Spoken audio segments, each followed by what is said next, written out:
Good morning, good evening, good afternoon, race fans. Hello from Williams Grove Speedway here in Mechanicsburg, PA. It's time for the World of Outlaws Craftsman Sprint Car Series here on iRacing Live, Race Spot TV, and of course, DirtVision.com. So, hello everybody, I'm Cameron Walsh with Randy Chenworth and Hugo Louis. We are bringing you, of course, the World of Outlaws Craftsman Sprint Car Series, our weekly series here on Monday nights. Randy, it's Williams Grove Speedway, and if the last time we were here is anything to go by, we're going to be in for a real treat today. This has, I think, been consistently one of the best tracks for racing in this series thus far, and this is one of the first times we get to see it being run under the lights, and that's going to be a lot of fun. Yeah, either way, qualifying times are coming in here. Quite a couple of different names here today, but we'll see what they can do in the top split here in the iRacing World of Outlaws series. But either way, Williams Grove Speedway, just a quick look at it. It's a half-mile dirt oval. It's what you would consider a paper clip. We're going to be doing 30 laps. The weather's not too terrible. 65 degrees Fahrenheit, 67 down on the track, so fairly cool. Wind is completely negligible. Qualifying times have come in, though, Randy, and I think this track's going to be pretty quick. It's got some at least moderate usage out on the track. Yeah, it's already got been worn in a little bit. That middle groove isn't quite as grippy as it might normally be, and the bottom, I think, should be somewhat slippy as well. We're going to be interesting to see what exactly people do here tonight, where people find this grip over this 30-lap race. Absolutely. So, either way, one car going out right now. Austin Semmelman is going out to do a second lap, as I don't think he's going to... He's already done his lap. Yeah, I was going to say... He hit the wall in turn one, so this is far from a hot lap. Yeah, I was going to say, he's just out warming up. So, either way, though, so that will secure the grid for our 13-car field here at Williams Grove Speedway. So, with that under tow, let's get the gridding underway here for the World of Outlaws Craftsman Sprint Car Series here on iRacing Live, Race Spot TV, and DirtVision.com. Lewis Hewitt, he'll qualify number one with a 16.5. He'll be just ahead of Austin Semmelman in the second position. Alex A. Bergeron will be starting from third, with Steven Renard, his outside, in position four. Kevin J. Holly in fifth. Justin Thomas will start sixth. Alec R. Kane in seventh. Daniel Gow in eighth position. Robbie Starnes will be starting in ninth. Sarah Aarons in 10th position, Keith Starnes in 11th position, Chad Robinson in 12th, and Bob King, not a qualifying time here. He will start from the back of the grid in 13th position. Of all the names for you to mess up, you mess up King.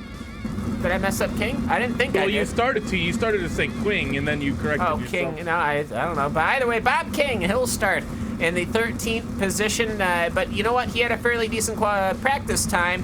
His practice time would have put him into the top 10. So we'll see here what everyone can do. Everyone seems to be fairly quick. We've only got, 3/10 between the entire field, so no surprises there. And top split World of Outlaws Craftsman Sprint Car Series racing here on iRacing.com. But I got to say, Randy, last week was a bit of a mess. Let's see if we can clean it up here at Williams Grove Speedway. Yeah, we've had a couple races here that have been a little bit hit or miss, and I think it's just been over-aggressiveness.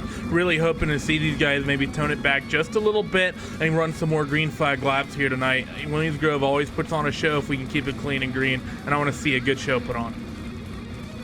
Yeah, absolutely. So Lewis Hewitt, he'll start rolling off here at Williams Grove behind the iRacing pace truck. And they'll get some dirt on those tires. They'll get that grip on going behind the iRacing official pace truck. And we'll see what we can do here at Mechanicsburg. So either way, hello everybody once again. We hope you enjoy the race tonight. Hope you stick around, post-race interviews, depending on whom comes in, of course. But either way, your pace truck looking to pull in, I believe, this lap. As this is yes. lap one. Okay, well, his lights are off, though, so... the lights are always off on the initial pace laps, Cam. Oh, okay, well, fine. Either way, though, yeah, there he goes. He's going right on by the pit entry, but either way, it's Lewis Hewitt, Austin Semmelman, as they're on the second part of the track right now, and now they're going to be coming in. But for Lewis Hewitt, that number 4 car, we'll see what he can do. I think this is one of the first times I've seen him qualify first this season. Yeah, so, I mean, Lewis Hewitt, this is going to be a fantastic opportunity for him. I think Austin Semmelman's going to be really kicking himself here. The fact that Logan Seavey doesn't turn up and he misses out on a good pole position qualifying by only a thousandth of a second, I think he's going to be not happy about that.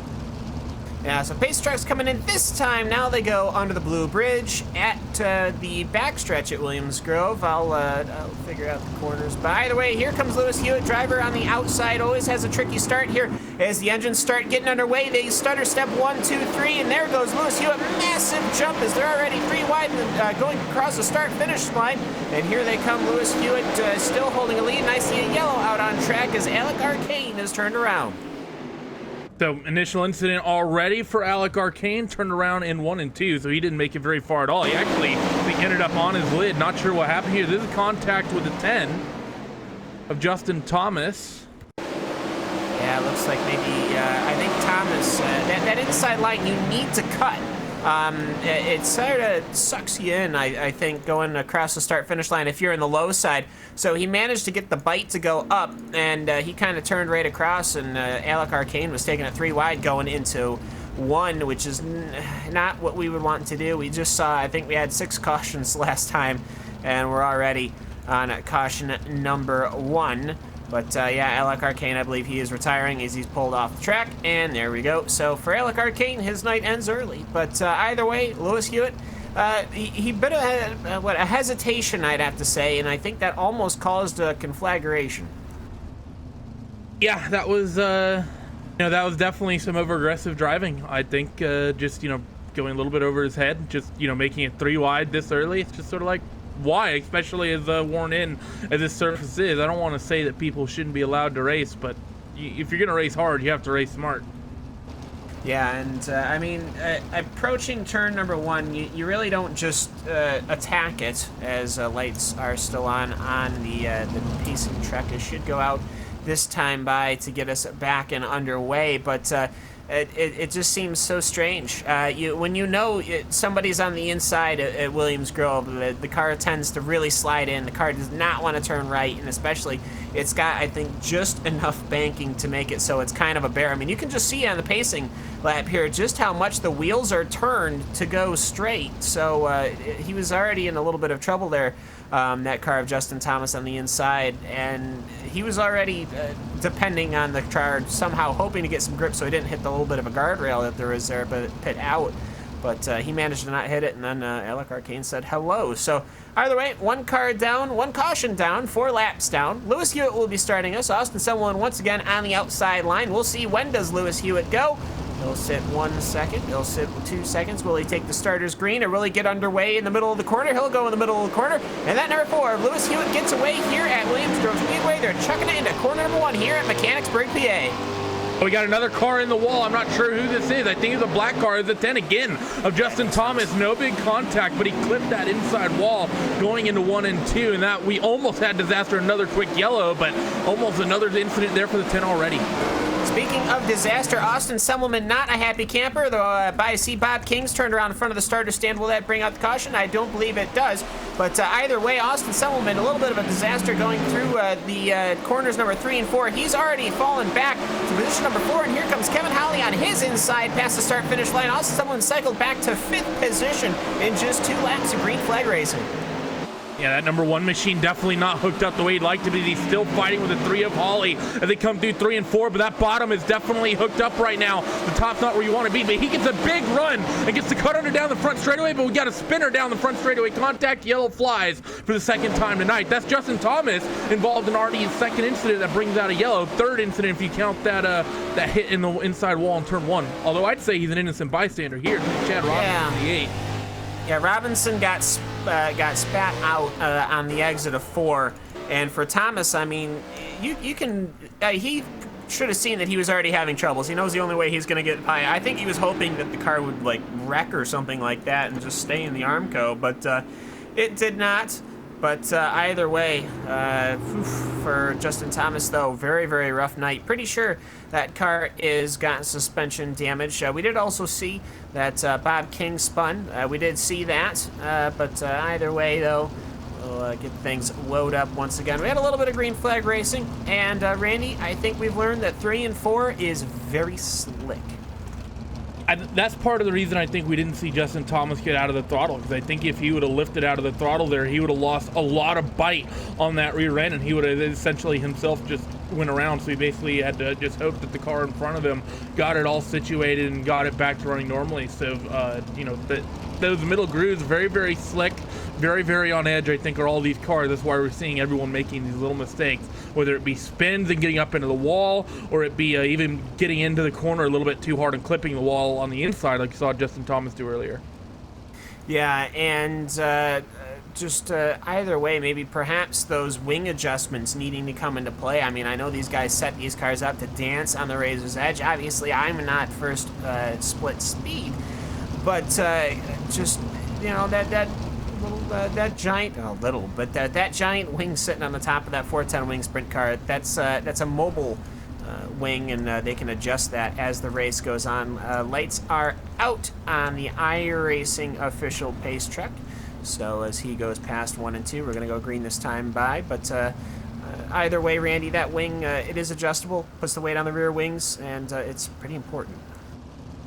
Yeah, that wing is hugely important. It's all about, in these cars, getting weight and traction on the right rear, and that big wing helps a lot. Yeah, and of course, setting it back further helps on the rear wing. And either way, Lewis Hewitt, he holds up just a little bit too long, and perhaps Alexei Bergeron's going to get in a little bit of trouble from the starter stand as we go back to green flag racing here at Williams Grove. As I hope that he didn't catch the ire of the starter, but if he did, though, he will get a black flag. But Bergeron sliding onto the inside as they're going way, way out on their tails. This is definitely not a point and squirt kind of track right now at Williams Grove, as these cars are going massively sideways, almost as sideways as you would see a late model car here. Apparently that's how the track has to run, and these guys are getting single file, and that's exactly what we want to see. See the two of Bergeron go to the top, trying to make it work. Doesn't quite able to get it done, but you can see if you work that cushion, you get a big run. We got a pink car down in the wall, though, on the front straightaway. This is Sarah Arable in the 7, going down into corner number 1 right now. Got it back up and situated. We stay green, but an incident for the number 7 machine. Robbie Starnes also having a little bit of conflagration here. He ended up getting into the bumping with Keith Starnes there, but either way... Oh, contact for the lead! Contact for the lead! Alex Bergeron going through 1 and 2, gets in the back of Lewis Hewitt, and he takes the lead because of it. Big incident also on the back straightaway, yellow flag. Yeah, Semmelman. Yeah. We'll see. We'll get a replay here. He almost clipped a bridge. I think he got in a little conflagration here with Kevin J. Holly. But yeah, he was coming off a 2. Oh, you know what I think happened? I think Lewis Hewitt, he ended up having that little bit of a bump going through 1 and 2. Actually, it was a bit of a crazy bump. He only managed to get the rear cage, and just reactionary from everyone else. I think Austin Semmelman and Kevin J. Holly, they just made contact. Yeah, it wasn't the hugest incident, but unfortunate for them, and I'm sure that Austin Semmelman not going to be happy about that. And that's one of the things about this racetrack that, well, all these racetracks that have that pit in and pit out cam that goes to the exterior of the circuit, that although we don't use, any little incident that happens down these straightaways, you can get caught up in there. What might be ordinarily at most tracks just a bit tap of the wall, suddenly you're just running straight into a wall, and that's basically a race done.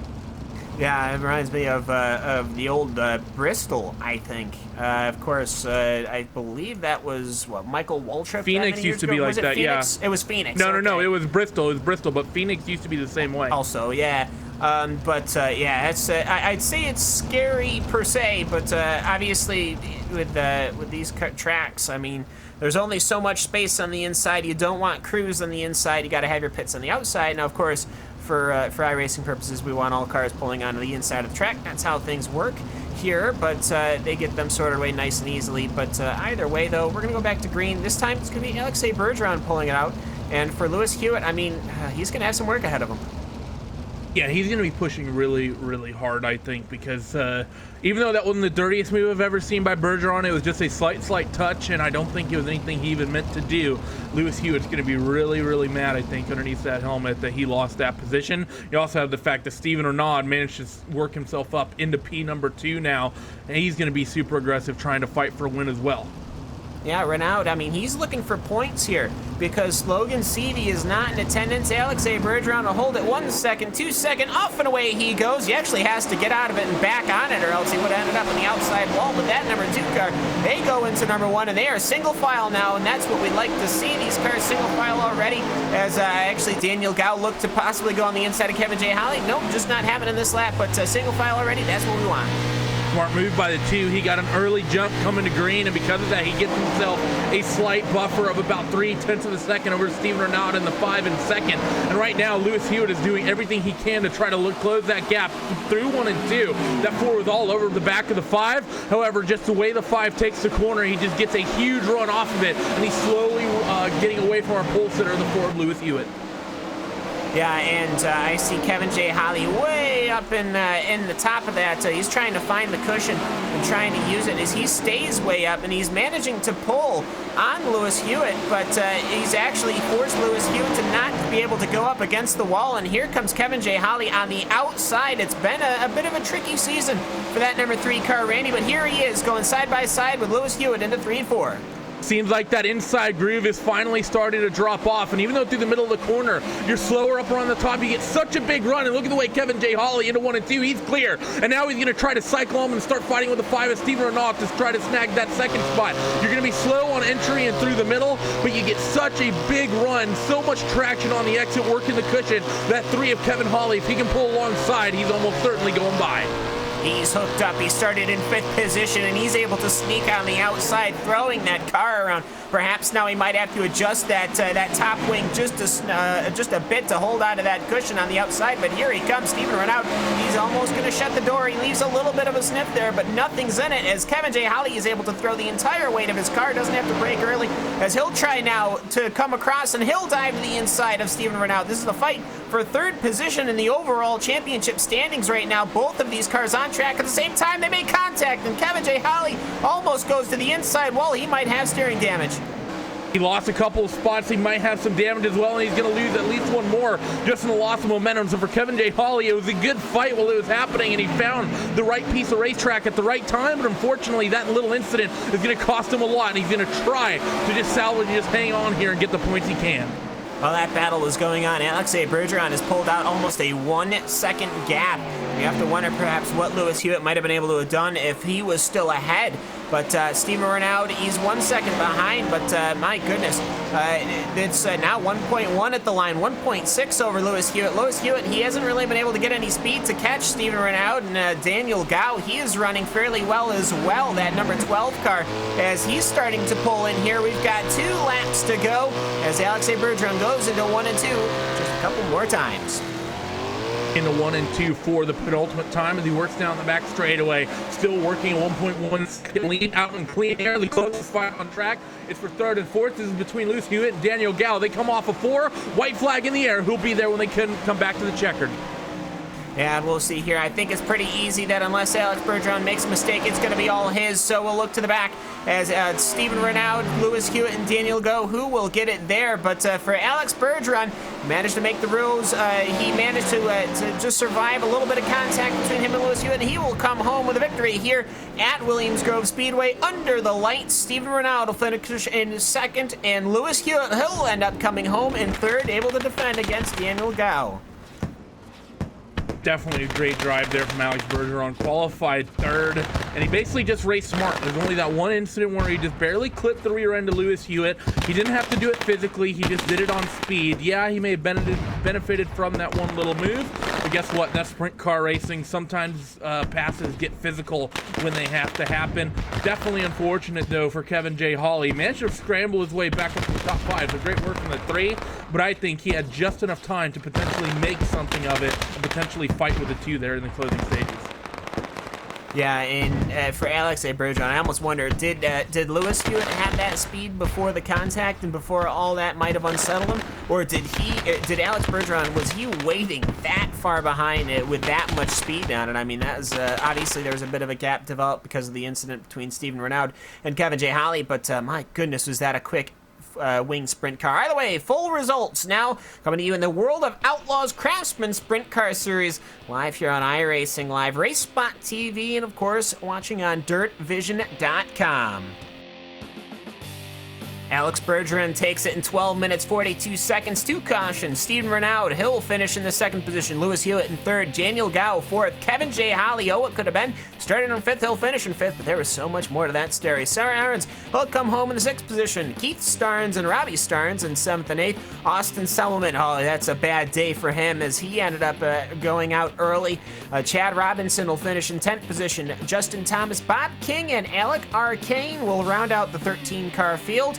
Randy, we only had 8 cars finishing, but you know what? They put on a darn good show at the end of it. Yeah, once we got those 4 or 5 cars out, and I'm not going to say that they're problem causes or anything, but once that field got somewhat thinned out, it was a really good race, really good hard fighting up and down the field. The entire field seemed somewhat evenly matched. Bergeron, even though he gets that 1.6 second margin of victory, that a lot of that came just based on the fighting that was happening behind him. He wasn't that much quicker than Renaud or Hewitt in clean air, so definitely a good close race, and congrats on Bergeron for making it 2 in a row. Yeah, it's 2 Canadians, 2 Australians, and then the rest are Americans. So I think the old USA needs to start really hooting and hollering on these things. But either way, we got Alex Bergeron here in the victory lane, and Alex Bergeron joins us here in the Race Spot TV. And, after 12 minutes of racing, a couple of cautions, you made the pass. It was a slight contact, but at the end of the day, you come home with a victory. Yeah, sure. I mean, I want to apologize to Lewis.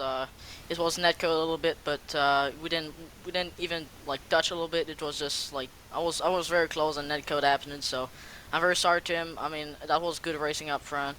The island was working quite good. I mean, the car was set up to be good on the outside. I tried everything I can and did my maximum, and we won the race tonight. So 2 in a row. Yeah, 2 in a row, and you got a pretty hefty gap here. How much practice, how much setup work, and how many different setups are you guys running to try and get these sprint cars as fast as they can get it with the different track conditions? Well, it's hard work on the setup, that's for sure. But it's also like when we're not practicing that much. I mean, it's just like it's sprint car. That's raw. That's sprint car. That's I cannot tell much about it because it's sprint car in real life. It's pretty much the same. It's like sprint car is sprint car, I guess. you hop in it and you wheel it around, max attack. But either way, it's a good run here from Williams Grove. We did have a couple of cautions, but you know what? We got a lot of green flag running, unlike last week at Volusia. This speedway seems to be a pretty comfortable one for the majority of the field. At the beginning, though, it seemed really wild going into 3 and 4. People were super loose going through it. Yeah, sure. I mean, I don't know what's going on behind me. I don't have any mirrors. Like, we don't have mirrors in those cars, so I don't know what's going on behind me. And the only thing I know is that I had to pass the guy in front of me, and we did. I mean, I'm sorry if we had contact a little bit, but the goal is to always win, and that's what we do. Eldora is coming up. Of course, we're doing our normal flip flop between the paper clips and the bowls, the bull noses, the bull rings even. But either way, it's Eldora, high line, low line. Depending on what track condition you guys get, that's what's going to end up happening. Which ones do you prefer, the paper clips or the bull rings? I prefer the paper clips because it's more on the driver thing. Even like on iRacing, it's pretty much a driver thing, and also what kind of setup do you got, but pretty much the driver thing. So you need to wheel the sprint to go around these tracks, and I love them seriously. Yeah, I agree with you there. But Alex, thanks so much for hopping in the booth with us. Anyone you'd like to give a quick shout out to before we let you go? Yeah, sure. I'd like to thanks Team VLR. I'd like to thanks Meyer Inc. And for Michael Benoit for the paint scheme, even though I don't know if it was shown in the broadcast. Thanks for him, and also thanks to Motorsport 88 and you guys for broadcasting. Well, Alex Bergeron, your race winner. Thanks so much for hopping in. We'll see you at Eldora. Thank you. Well, Randy, we're 8 rounds into this thing. That's pretty wild of a thought, I have to say, but only 4 more weeks to go. We've got an Eldora next week. It's going to start, I believe, August 8th will probably be the next one. But either way, though, it's pretty exciting. It's been pretty good running, and we'll see what they can do at Eldora. Yeah, Eldora. I mean, we're restarting our 4-week cycle one more time. We get 4 more races here, week 9, 10, 11, and then eventually 12. And it's going to be, I think, an exciting finish. Hopefully, these couple tracks that we've had issues with, mostly Volusia, hopefully we can get at least one good run in this season. Get one that's a lot cleaner than what we've had this year. But overall, been a good season. Yeah, and of course, the last 4 remaining tracks, the 4 tracks we have on the schedule. So it's Eldora, USA, then Volusia, then Williams Grove to finish it out. And Williams Grove at night, hopefully that's going to give us a great season finale. But Eldora, that's actually August 7th, 8:30 Eastern, as we have been all season long here on RaceBot TV and iRacing Live. And Hugo, I think that's about time to start putting some bows and ribbons on this thing, and we're going to send it on off. But either way, thank you so much, everybody, for tuning in. We hope you've enjoyed the racing here on iRacing Live, RaceBot TV, and, of course, DirtVision.com. For the World of Outlaws Craftsman Sprint Car Series here on iRacing, we wish you all a very good time going forward. Of course, myself, Cam Walsh, Randy Chenoweth, and Hugo Louis bringing you guys the coverage. We wish you the very best. We'll see you later.